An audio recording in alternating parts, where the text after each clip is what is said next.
kedua, bagaimana hubungan antara fitrah dan naluri atau mata hati atau perasaan? Matur nuwun. Nah, bagaimana hubungan antara fitrah dan naluri atau mata hati dan perasaan? Jadi jemaah sekalian yang saya muliakan, saya kembali kepada konsep fitrah dulu. Ya. Kalau naluri yang disampaikan oleh Ustadz Taslim sebagai apa tadi, sebagai tabiat begitu, maka kan kita juga bisa membaca di dalam Al-Quran. Fa'alhamaha fujuraha wa taqwaha.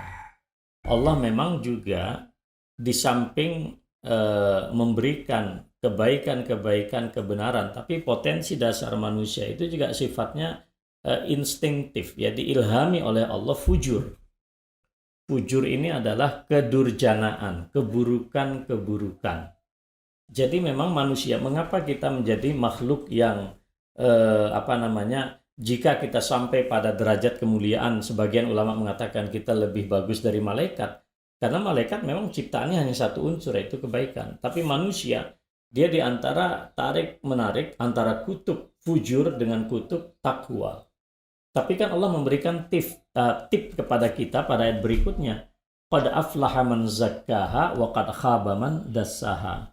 Kata kuncinya adalah al-qalbu an-nurani. Qalbu yang bersifat nurani. Itulah yang menjadi kata kuncinya. Nah, bagaimana kelanjutan atau bagaimana kita memahami indikator daripada al-qalbu an-nurani? Kalau qalbu itu ada yang bersifat nurani, maka mafhum mukhalafahnya, logika terbaliknya adalah ada al-qalbu az-zulmani. Ada qalbu yang gelap. Nah, mari kita baca hadis Rasulullah Shallallahu Alaihi Wasallam, ya.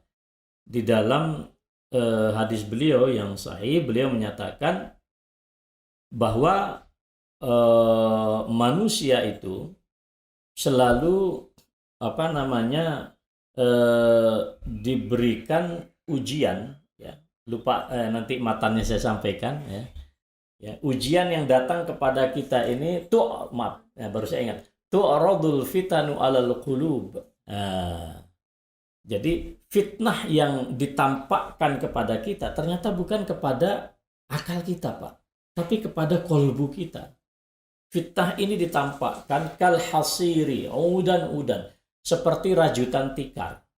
Dia luar biasa, dari atas bawah, kiri kanan rapat.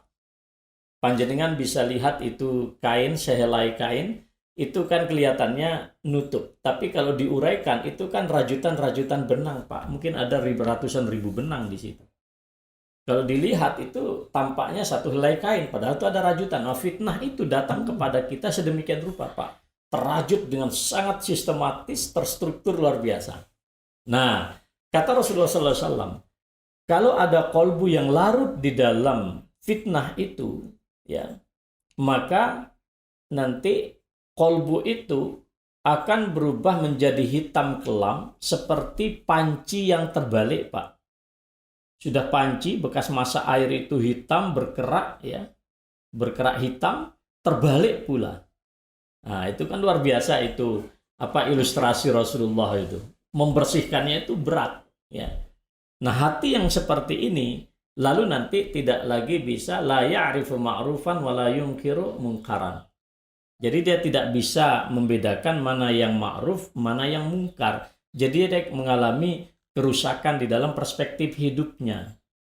Tetapi kalau hati yang bisa menjaga dirinya tadi dari berbagai macam fitnah itu, dia akan naqiyah bayda, dia akan bening, suci, bersih. Itu kata Rasulullah SAW. Nah, ketika kita hidup sekarang, ya, perasaan mana sebetulnya suara perasaan, mana sebetulnya petunjuk fitrah? Maka kembali kepada parameter tadi.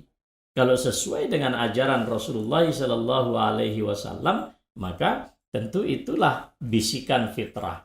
Tapi kalau di luar itu, maka itu adalah bisikan yang bukan fitrah. Perasaan ini bisa valid, bisa tidak valid. Ya. Jadi perasaan itu juga bukan ukuran. Karena itu di dalam beragama pun parameter kita kan bukan masalah perasaan gitu.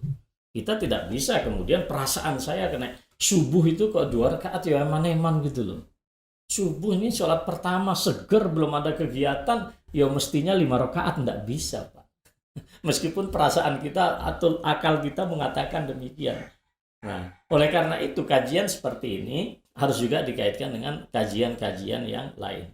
Kalau itu menyangkut tata hubungan kita dengan Allah, maka nanti kita berbicara akhlak, menyangkut bagaimana perilaku kita kepada Allah, itu menyangkut akidah, bagaimana kita menata kehidupan praksis kita, nanti menyangkut fikih misalnya, ibadah kita, ya, dan seterusnya itulah.